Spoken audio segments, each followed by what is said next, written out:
اب میں آپ کو ذرا اس جو انسانوں میں سے انسان دشمنی کا جن کا سب سے بڑا رول ہے، میں ان کی 2000 سالہ تاریخ کا آپ کے سامنے نقشہ رکھنا چاہتا ہوں۔ ان 1400 سال کا تو میں نے صرف 4 آپ کو پوائنٹس بتائے۔ موسیٰ سے عیسیٰ تک 1400 برس علیہ الصلوۃ والسلام، 2 مرتبہ عروج، 2 مرتبہ زوال، اشیریوں کے ہاتھوں پٹوائی، بابلیوں کے ہاتھوں پٹانا، گریکس کے ہاتھوں مرمت، رومنز کے ہاتھوں مرمت۔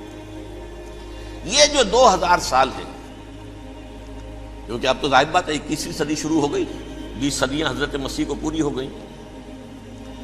پہلی بات نوٹ کیجئے، حضرت مسیح کی پیدائش ہے سن 1 قبل مسیح۔ یہ نقطہ آپ نے کبھی سنا ہے یا نہیں؟ جب ملینیم کا سلسلہ شروع ہوا تھا پچھلے سال، تو میں نے بیان کر دیا تھا کہ ایک عجیب حساب کے اندر انہوں نے غلطی کی ہوئی ہے۔ حضرت مسیح کی پیدائش ہوئی 25 دسمبر کو، سن انہوں نے شروع کر دیا، جو اس کے بعد جنوری آئی تو پہلا سال شروع ہو گیا۔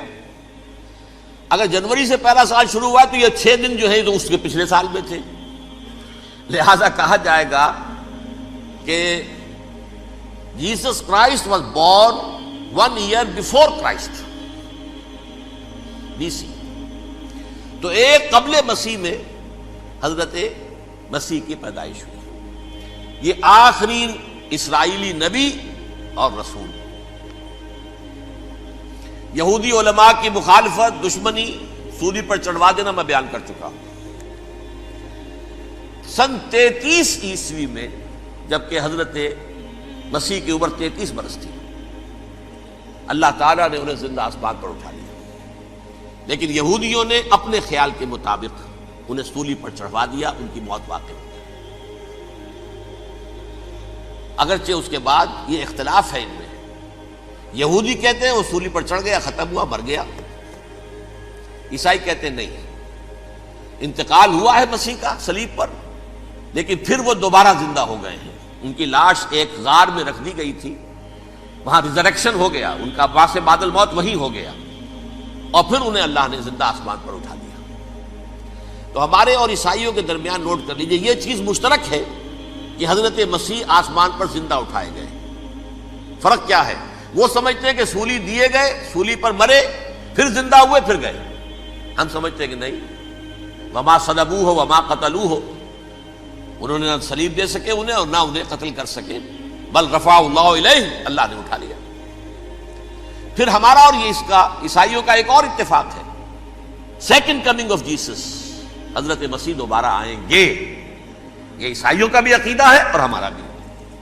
بہرحال تو جیسا کہ میں نے عرض کیا کہ اس وقت یہ عذاب استیصال، عذاب اکبر کے مستحق ہو چکے تھے، لیکن اللہ نے ان کی مدت دراز کی ہے، لیکن ان پر دنیاوی عذاب کا ایک کوڑا جو ہے اللہ تعالیٰ کی طرف سے اسی وقت برسا۔ دنیاوی عذاب دنیا میں رہتے ہوئے ختم نہیں کیا گیا۔ 37 برس بعد، حضرت مسیح کے رفع سماوی کے 37 برس بعد، سن 70 میں یہودیوں نے بغاوت کی رومیوں کے خلاف۔ رومی ٹائٹس جنرل تھا ایک، اس نے پھر جو حملہ کیا ہے، 1,33,000 یہودی ایک دن میں قتل کیا یروشلم میں، اور ہیکل سلیمانی گرا دیا۔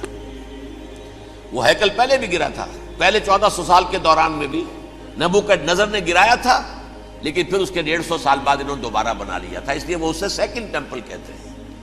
پہلا ٹیمپل جو حضرت سلیمان نے بنایا تھا، نبوکدنضر نے گرا دیا 587 قبل مسیح میں، پھر دوبارہ انہوں نے 150 سال کے بعد بنا لیا۔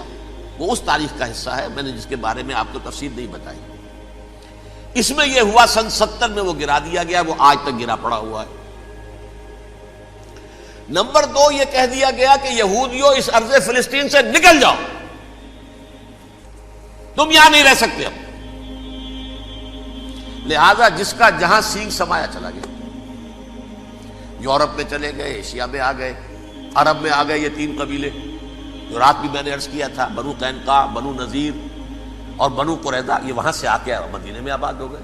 جس کا جہاں سینگ سمایا، افریقہ میں، ہندوستان میں، جہاں چلے گئے، ڈایاسپورا اسے کہتے ہیں، وہ آپ نوٹ کر لیجیے اس لفظ کو، ڈایاسپورا، ہمارا دور انتشار، جبکہ ہمیں ہماری اصل سرزمین تو فلسطین ہے، حضرت ابراہیم کا مسکن، حضرت اسحاق حضرت یعقوب کا مسکن فلسطین، یہ ہے ہماری اصل جاگیر، یہ تو ہماری جدی پشتی جاگیر ہے، لیکن یہاں سے نکال دیے گئے سن 70 عیسوی میں، اور وہاں سے لے کے 1917 تک ان کا ڈایاسپورا جاری رہا۔ یہ دور انتشار ہے۔ اس دور انتشار کے اب چند حصے ہیں جس کو میں چاہتا ہوں کہ آپ علیحدہ علیحدہ سمجھ لیں۔ دور انتشار کا جو پہلا جو ہے تقریباً 300 برس رومی حکمران تھے، وہ یہودیوں کے بھی دشمن تھے اور عیسائیوں کے بھی دشمن تھے، عیسائی اور یہودی ایک دوسرے کے بھی دشمن تھے، لیکن رومی سمجھتے تھے کہ یہ ایک ہی تھیلی کے چٹے بٹے ہیں۔ رومیوں کے نزدیک عیسائی بھی یہودیوں ہی کا ایک فرقہ تھے، کوئی علیحدہ مذہب تو تھا ہی نہیں، لہذا رومی جو ہیں رومنز وہ ان دونوں کو ستاتے تھے، مارتے تھے، اور یہ آپس میں لڑتے تھے، یہودی عیسائیوں کو مارتے تھے، عیسائی یہودیوں کو مارتے تھے۔ یہ ہے 300 برس تک کی تاریخ۔ سن 300 عیسوی میں کیا ہوا؟ ایک معجزہ ہو گیا۔ بہت عظیم ایمپرر کانسٹینٹائن، قسطنطین اعظم، رومن ایمپررز میں سے بہت بڑا ایمپرر، وہ عیسائی ہو گئے۔ اب تو معاملہ بالکل تلپٹ ہو گیا، پوری سلطنت عیسائی ہو گئی۔ اب عیسائیوں کے عیش ہو گئے اور یہودیوں پہ مار پڑنی شروع ہوئی۔ اب عیسائیوں کا آپ خود سوچئے کہ جنہیں وہ خدا بنا بیٹھے ہیں، خدا کا بیٹا قرار دے رہے ہیں، ان کے قاتل کون؟ یہودی بدماش۔ لہذا ان کی وہ پٹائی شروع ہوئی ہے یورپ میں، پوری رومن امپائر میں انہیں ذلیل کیا گیا، شہروں میں آمد بند، علیحدہ رہو، گھیٹوز کے اندر رہو۔ یہودی کا نام جو ہے وہ گالی بن گیا، جیسے آج بھی یہودی گالی کہتے ہیں، جیسے خنزیر کا لفظ، آخر وہ بھی اللہ کی مخلوق ہے، لیکن آپ کو معلوم ہے کوئی شخص زبان پر نام نہیں لانا چاہتا خنزیر کا، سور کا، ہے تو مخلوق، وہ بھی ایک حیوان ہے۔ ایسے ہی یہ ہے یہودی، یہودی گالی، جیوٹ گالی۔ لہذا ایک طرف تو ان دونوں کے درمیان دشمنی، جس کو قرآن کہتا ہے وَأَغْرَيْنَا بَيْنَهُمُ الْعَدَاوَةَ وَالْبَغْضَاءَ، ہم نے ان کے مابین دشمنی جو ہے پیدا کر دی ہے۔ اور جب یہ پوری سلطنت عیسائی ہو گئی تو قافیہ تنگ ہو گیا یہودیوں کا۔ اب آئیے 571 عیسوی، یعنی جب کہ ڈایاسپورا کو کتنا عرصہ ہو چکا تھا؟ 500 برس۔ سن 70 سے شروع ہوا ڈایاسپورا، جب ٹائٹس نے گرایا ہے ہیکل کو اور نکال باہر کیا انہیں فلسطین سے، بھاگ جاؤ یہاں ایک یہودی بھی نہیں رہے گا، فلسطین سے نکال دیے گئے۔ اس کے پورے 500 برس بعد سن 571 عیسوی میں حضور کی پیدائش ہوئی، ولادت با سعادت محمد الرسول اللہ صلی اللہ علیہ وسلم۔ 610 میں آپ پر وحی کا آغاز ہوا، لیکن حضور کے ساتھ ان کا معاملہ کیا رہا؟ اول تو جبکہ حضور ابھی مکے ہی میں تھے، یہودیوں نے ریشہ دوانیاں شروع کر دی حضور کے خلاف۔ قریش مکہ کو سکھاتے تھے، پڑھاتے تھے، ان سے یہ پوچھو، ان سے یہ پوچھو، یہ اس طرح تنگ کرو، ان سے یہ امتحان لو، یہ آپ کے علم میں ہے۔ سورہ بنی اسرائیل میں، سورہ کہف میں وہ سوالات، جو امتحانی سوالات آئے تھے، ذوالقرنین کون تھا، اصحاب کہف کون تھے، تم رسول بنے پھرتے ہو تو بتاؤ، اور یہ روح کی حقیقت کیا بتاؤ۔ یہ ساری ریشہ دوانیاں کر رہے تھے بیٹھے ہوئے، ابھی وہیں پر حضور ابھی پہنچے بھی نہیں۔ ہجرت فرما کر حضور تشریف لے آئے تو حضور نے، جسے ماسٹر سٹروک کہا جائے گا، یعنی اسٹیٹس مین شپ کا ماسٹر سٹروک، آپ نے مدینے میں آتے یہودیوں کے ساتھ پیکٹ کر دیا، جوائنٹ ڈیفنس پیکٹ آف مدینہ، کہ اگر مکے والے ہم پر حملہ کریں گے تو ہم مل جل کر ایک قوم کی حیثیت سے مقابلہ کریں گے۔ یہ میثاق مدینہ کہلاتا ہے، جس کے بہت غلط معنی پہنائے جا رہے ہیں آج کل۔ بہرحال میں موضوع میرا چونکہ یہ نہیں، میں ادھر نہیں جاؤں گا، لیکن ہوا کیا؟ ہر مرتبہ یہ خیانت کے مرتکب ہوئے، ان نے جو عہد کیے تھے ان سے پھرے، اندر ہی اندر سازش، ریشہ دوانی، حضور کی بدترین دشمنی۔ سورہ نساء کی آیت نمبر 12 میں 14 میں 13 میں فرمایا ہے لا تزال تطلع علی خائنۃ منہم، اے نبی ہمیشہ آپ کے علم میں ان کی طرف سے خیانتیں، بددیانتیاں آتی رہیں گی. اور بار بار وہ مسلسل جنگ کی آگ بھڑکاتے تھے. قریش کو دعوت دیتے، آؤ آؤ آؤ ہم اندر سے بغاوت کر دیں گے، تم آؤ تو صحیح، ختم کریں محمد کو اور اہل ایمان کو صلی اللہ علیہ وسلم ورضی اللہ تعالی عنہم اجمعین. لیکن پھر جب وہ آتے تھے تو یہ دبک جاتے تھے، ان میں ہمت نہیں تھی، میدان کے مرد نہیں رہے تھے. یہ سورہ حشر میں ان کا نقشہ کھینچا گیا ہے. کھلے میدان میں مقابلے کی اس کے اندر صلاحیت ہی نہیں ہے. یہ تو فصیلوں کے پیچھے سے، جیسے عورتیں کہیں دیہات میں لڑائی ہوتی ہے تو مرد جو ہے گلیوں میں لڑتے ہیں، عورتیں اوپر سے پتھر پھینکتی ہیں، بس وہ کام یہ کر سکتے تھے. من ورائے جدر، فصیلوں کے پیچھے سے، جنگ میں میدان میں نہیں آ سکتے. بہرحال قرآن مجید میں ہے یہ سورہ مائدہ کی آیت نمبر 64، کلما اوقدوا نارا للحرب اطفاها اللہ. اکثر و بیشتر مواقع پر تو یہ جب آگ بھڑکاتے تھے جنگ کی، اللہ اسے بجھا دیتا تھا. لیکن بہرحال اس کے باوجود جنگیں ہوئی، غزوہ بدر، غزوہ احد ہوئی کہ نہیں؟ یہ ساری اس اصل شرارت ہوئی. اور اس کے نتیجے میں حضور نے پھر ایک ایک کر کے 3 قبیلوں کو سزا دی. غزوہ بدر کے فوراً بعد بنو قینقاع نکالے گئے مدینے سے، غزوہ احد کے فوراً بعد بنو نذیر نکالے گئے، اور غزوہ احزاب کے بعد بنو قریظہ نکال دیے گئے. یہ تو میں نے آپ کے سامنے رکھ دیا صرف حضور کے زمانے میں ان کا کیا رویہ رہا. دشمن، رات بھی ہم نے وہ آیت پڑھی تھی، لَتَجِدَنَّ أَشَدَّ النَّاسِ عَدَاوَةً لِلَّذِينَ آمَنُوا الْيَهُودُ وَالَّذِينَ أَشْرَكُوا. اہل ایمان کی دشمنی میں شدید ترین تم پاؤ گے یہودیوں کو اور مشرکین. مشرکین بھی بعد میں ہے، پہلے یہودی. حضور کے بعد کیا ہوا اب یہ نوٹ کیجئے، یہ ان کی تاریخ کا دوسرا دور ہے. حضرت عمر رضی اللہ تعالیٰ عنہ قائد خلافت ہے. بیت المقدس کا محاصرہ کیا گیا، فصیل بڑی اونچی، شہر اندر سے سیلف سفیشینٹ، حملے کا راستہ کوئی نہیں. محاصرہ طول کھینچ رہا ہے لیکن ان کے پاس رسد بھی موجود ہے، پانی بھی موجود ہے، وہ دروازے بند کر کے بیٹھے ہوئے ہیں. بالآخر اللہ تعالیٰ کی مشیت کا ظہور کیسے ہوا؟ ان کے کچھ علماء آئے فصیل پر، کہا دیکھو مسلمانوں، تم قیامت تک بھی یہاں پڑے رہو گے محاصرہ کر کے ہمارا، یہ شہر فتح نہیں ہوگا. ہاں ایک درویش بادشاہ کے ہاتھوں یہ شہر فتح ہونا ہے، لیکن تمہارے اندر ہمیں وہ نظر نہیں آ رہا.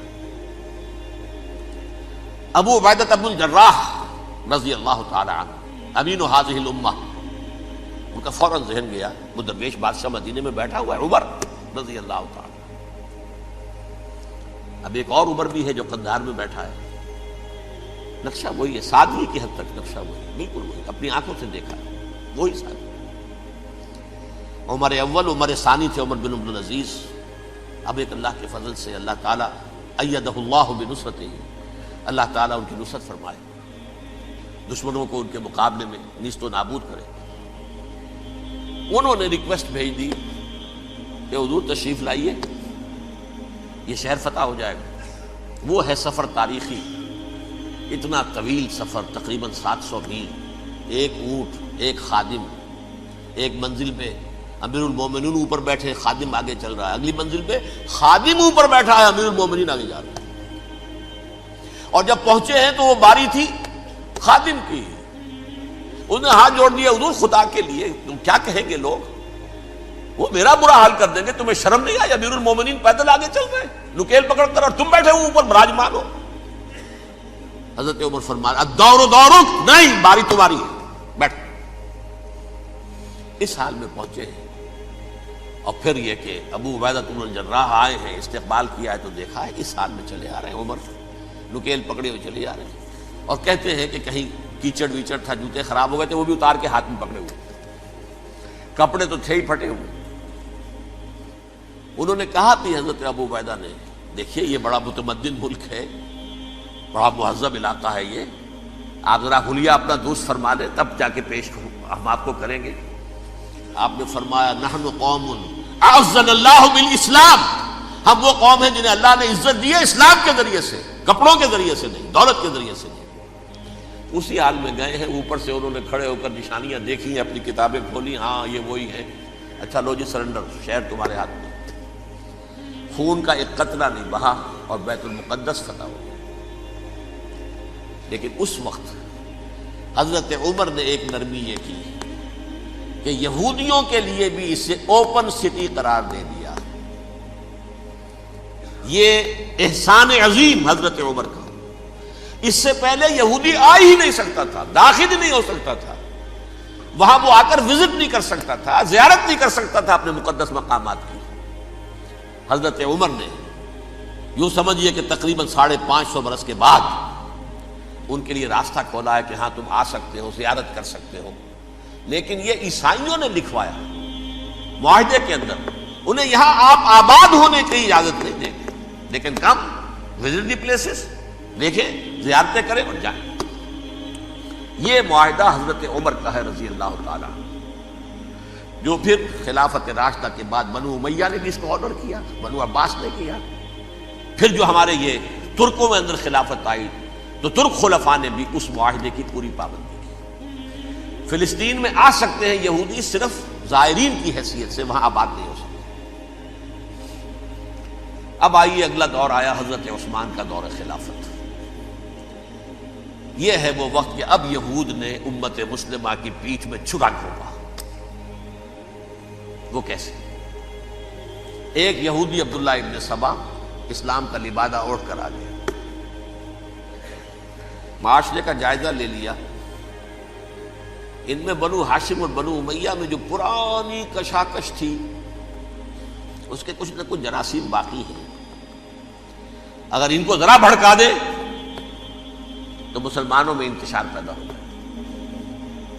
کہا یہ عثمان کون ہے؟ یہ تو بنو امیہ میں سے ہے، یہ حق تو بنو ہاشم کا ہے، خلافت ان کے پاس ہونی چاہیے، محمد کے تو رشتہ دار وہ ہے صلی اللہ علیہ وسلم۔ عوام الناس کے اندر بات پھیلنی شروع ہوئی۔ پھر ایک بڑی سازش کے انداز میں حضرت عثمان کے خلاف پروپیگنڈا، حضرت عثمان کے جو عاملین تھے، گورنر تھے، ان کے خلاف پروپیگنڈا، اور ایسی ہوشیاری کرتے تھے کہ کوفے میں کوفے کے حاکم کے خلاف کچھ نہیں کہنا، اجی مصر میں یہ ہو رہا ہے، اجی شام میں یہ ہو رہا ہے، اجی یہ جو عثمان ہے وہ یہ کر رہا ہے، یہ ظلم ہو رہا ہے، یہ لوٹ مار ہو رہی ہے، یہ خیانتیں ہو رہی ہیں۔ اب نہ تو اس زمانے میں مینز آف کمیونیکیشن، کیسے تصدیق کریں؟ افواہیں تو آپ آج کراچی کے اندر شروع ہو جائے تو پتہ نہیں چل سکتا کسی کو کہ کیا اس میں صداقت ہے کیا جھوٹ ہے، اور بری بات جو ہے فطرت انسانی کی کمزوری ہے وہ فوراً قبول کرتا ہے، کسی کے بارے میں اچھی بات ماننے کو تیار نہیں ہوتا لیکن بری بات تو فوراً تیار۔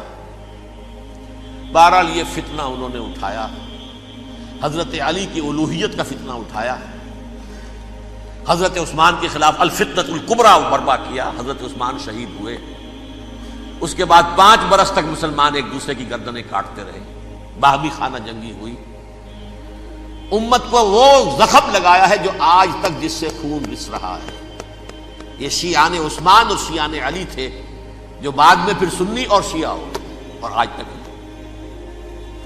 فتنہ کس نے جگایا؟ ایک عبداللہ ابن سبا یہودی اور اس کے کارندے، شیطان کا ایجنٹ، اور انسانوں میں سے بھی اس کے جو بھی حواریین تھے اور شیطانوں کے اندر سے بھی تھے، انہوں نے بھی اس آگ کو بھڑکایا۔ یہ آپ سوچ لیجئے کہ یہ کس نے وہ زخم لگایا؟ یہودی۔ اگلا دور آیا، خلافت راشدہ ختم ہوئی، بنو امیہ کا بھی دور کافی گزر گیا۔ طارق ابن زیاد 712 عیسوی میں حملہ کرتے ہیں اسپین پر۔ اسپین اس وقت عیسائیت کا بہت بڑا گڑھ، بڑے کٹر ترین عیسائی جو ہے وہ اسپین میں تھے، لہذا یہودیوں کی وہاں بہت پٹائی ہوتی تھی، یہ میں بتا چکا ہوں، دشمنی تھی یہ تو چلی آ رہی تھی عیسائیوں کے ہاتھوں یہودیوں کی، وہ تو سن 300 عیسوی سے ایمپرر کانسٹنٹائن کے بعد سے شروع ہو گئی تھی۔ اس حوالے سے یہودیوں نے اس وقت چالاکی یہ برتی، کچھ راستے واسطے بتائے، کچھ مدد کی طارق ابن زیاد کی۔ طارق ابن زیاد نے انہیں اپنا محسن سمجھا، ہسپانیہ فتح ہو گیا تو یہودی چونکہ محسنین کی فہرست میں آ چکے تھے، انہیں بہت اقتدار نصیب ہوا،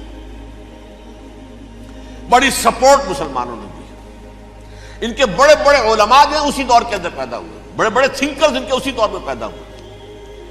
بن گوریون جو کہ ایک وزیر اعظم تھا اسرائیل کا، اس نے یہ لکھا ہے اپنی کتاب میں، Muslim Spain was the golden era of our diaspora.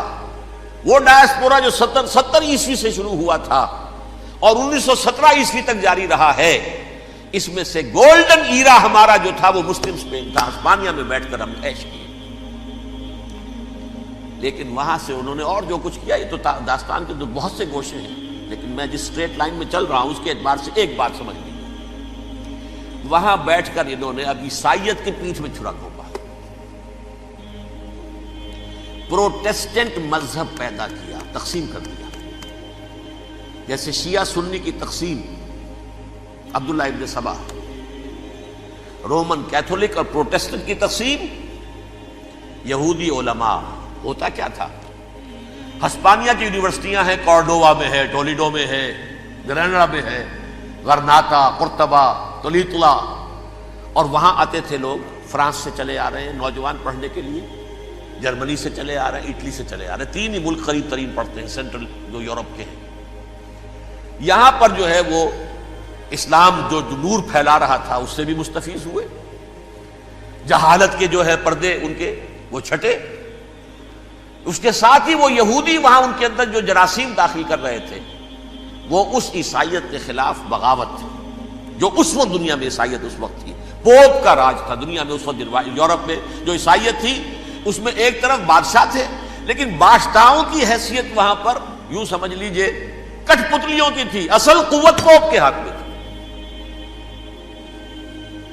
اور پوپ کو انہوں نے جیسے قرآن نے کہا اتخذوا احبارهم ورهبانهم اربابا من دون اللہ، کیونکہ سینٹ پال نے شریعت موسوی ساقط کر دی تھی تو اب شریعت تھی ہی نہیں. پوپ کو اختیار تھا جس چیز کو چاہے حلال قرار دے دے، جس چیز کو چاہے حرام قرار دے دے. اتخذوا احبارهم ورهبانهم اربابا من دون اللہ. انہوں نے کہا صاحب یہ پوپ کس بلا کا نام ہے، یہ بھی انسان ہے. بات تو ٹھیک تھی نا، اصل حیثیت تو کتاب کی ہونی چاہیے، ڈیوائن بک، دی ریویلڈ اسکرپچر. لہذا اور یہ کتاب ہر شخص پڑھ سکتا ہے. کوئی پوپ کے باپ کو جو ہے کوئی اس کے لیے پروپرائٹری رائٹس تو نہیں ہے کہ صرف پوپ پڑھ سکتا ہے یا پادری پڑھ سکتے ہیں. ہم بھی پڑھ سکتے ہیں، ہم بھی سمجھ سکتے ہیں. یہ باتیں تھی کہ جن کو بڑھا چڑھا کر بیان کر کے اور پوپ کا اقتدار ختم کرا دیا اور توجہ مرکوز کر دی بائبل کی طرف. اب بائبل میں بڑا حصہ تو اولڈ ٹیسٹامنٹ کا ہے. نتیجہ کیا ہوا؟ یہود کی عظمت پروٹیسٹنٹس کے نزدیک مسلم ہو گئی. اصل قوم تو یہ ہے. وہ دشمنی بدلی کہ نہیں بدلی؟ موسیٰ کے امتی یہ ہے، تورات موسیٰ کو دی گئی، ابراہیم کی نسل یہ ہے. لہذا وہ جو دشمنی تھی، جو عداوت تھی کہ ہمارے خدا کو سولی چڑھانے والے ہیں یہ بدماش، اس کا ازالہ ہوا اس پروٹیسٹنٹ مذہب کے نتیجے میں. یہ میں اب آپ کو بتاتا ہوں کہ ایک نتیجہ وہ نکلا ہے جسے برٹرنڈ رسل نے بیان کیا ہے. اس کی کتاب ہے ان پریز آف آئیڈلنس، صفحہ 108. وہ لکھتا ہے the Christians retaining the Judaic belief in special revelation added to it the Roman desire for world wide domination and the Greek taste for metaphysical subtleties. The combination produce the most fiercely persecuting religion that the world has yet known. یہ 3 چیزیں آ کر عیسائیت میں مل گئی. ایک تو جب یہ اولڈ ٹیسٹامنٹ جو ہے وہ ان کے ہاتھ میں آ گئی، اور اس کے میں کچھ آپ کو بتا دیتا ہوں کہ اولڈ ٹیسٹامنٹ کی تعلیمات، کیونکہ یہ اولڈ ٹیسٹامنٹ جو ہے یہ محرف تھی. اصل تورات تو گم ہو گئی تھی 587 قبل مسیح میں، جب پہلی مرتبہ ہیکل جو ہے تباہ ہوا ہے اس وقت ختم ہو گئی تھی. اس کے کوئی 150 سال کے بعد انہوں نے یادداشتوں سے مرتب کر کے لکھی ہے. اب اس میں ان کے اپنے خیالات، اپنے امانی، اپنی توجیحات وہ شامل ہو گئی. لہذا میں آپ کو حوالے دیتا ہوں اس کتاب کے اندر مظالم کی جو تعلیم دی گئی ہے اہل کتاب نے اپنے مظالم قتل عام کے جواز کے لیے تورات میں تبدیلیاں کی اور پیغمبروں پر دہشت ناکی اور بدترین حرام کاری کے الزامات لگائے. سنیے، پہلا حوالہ ہے یہ گنتی باب 31 آیات 17-18. اس لیے ان بچوں میں جتنے لڑکے ہیں سب کو مار ڈالو، اور جتنی عورتیں مرد کا منہ دیکھ چکی ہیں ان کو بھی قتل کر ڈالو، لیکن ان لڑکیوں کو جو مرد سے واقف نہیں اور اچھوتی ہیں اپنے لیے زندہ رکھو. یہ کسی اللہ کی کتاب کا یہ جملہ ہو سکتا ہے؟ کسی ریویل بک کا؟ اور سنیے، یہ ہے استثناء ڈیٹرانومی باب 20 آیت 16-18. پر ان قوموں کے شہروں میں جن کو خداوند تیرا خدا میراث کے طور پر تجھ کو دیتا ہے، کسی ذی نفس کو جیتا نہ بچا رکھنا، جیسا خداوند تیرے خدا نے تجھ کو حکم دیا بالکل نیست کر دینا. مرد، عورتیں، بچے، بوڑھے سب ختم. یہ کتاب مقدس ہے. اور سنیے، سموئیل باب 27 آیت نمبر 9. اور داؤد نے اس سرزمین کو تباہ کر ڈالا اور عورت مرد کسی کو جیتا نہ چھوڑا.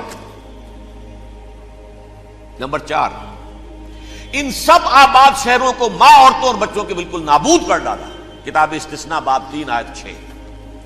یہ ہے جو کہہ رہا ہے برٹرنڈ رسل، کرسچینٹی میں آ کر اب یہ تین چیزیں شامل ہو گئی.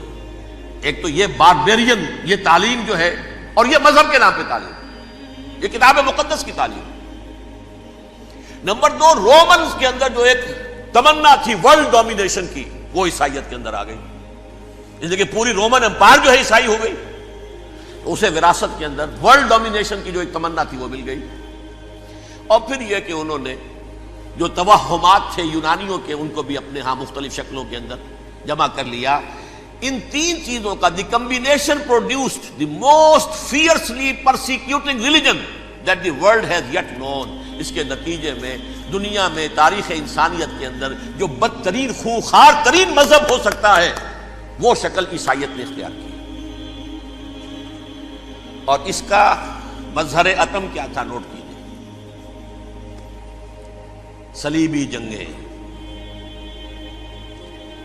ایک بار ٹائم ٹیبل کے اعتبار سے نوٹ کر لیجئے گا. فرسٹ ملینیم ختم ہوا، سیکنڈ شروع ہوا. ان کے 1000 سال ختم ہوئے تو 11ویں صدی میں سیکنڈ ملینیم شروع ہوا تو پہلی صلیبی جنگیں ہوئی. لاکھوں مسلمان قتل کیے. صرف یروشلم کے اندر اتنا خون بہایا ہے کہ خود ان کے ہسٹورینز لکھتے ہیں کہ جب ان صلیبیوں نے جب گھوڑوں کے ساتھ وہ چل رہے تھے گلیوں میں تو ان کے گھوڑوں کے گھٹنوں تک خون کی ندی بہ رہی تھی. جہاں سے گزرے ختم کرتے چلے گئے، آبادیاں کی آبادیاں ختم کر. اگرچہ اس کروسیڈ میں گیہوں کے ساتھ گھن بھی پیسا، یہودی بھی بہت مارے گئے. یہ فرانس سے، جرمنی سے جب یہ کروسیڈرز آ رہے تھے 3000 میل کا سفر طے کر کے آئے تھے. سوچئے تو صحیح. اربن ثانی پوپ جو تھا آگ لگا دی تھی اس نے پورے یورپ کے اندر. شرم سے ڈوب مرو، تمہارے مقدس علاقے مسلمانوں کے ہاتھ میں. انفیڈلز، یہ کافر، یہ مرتد، یہ ملحد. مسیح جہاں پیدا ہوا، مسیح کو جہاں سولی دی گئی، وہ کہاں ہے؟ ان کے ہاتھ میں. وہ آگ لگائی ہے. 3000 میل کا فاصلہ طے کر کے یہ قومیں آئی ہیں اور جو تباہی مچائی ہے. تاریخ انسانی میں ایسی بربریت کی کوئی مثال. اور یہ ان کے اپنے ہسٹورینز لکھتے ہیں. شرم کے مارے ایسے محسوس ہوتا ہے جیسے ان کی گردنیں جھکی جا رہی ہیں.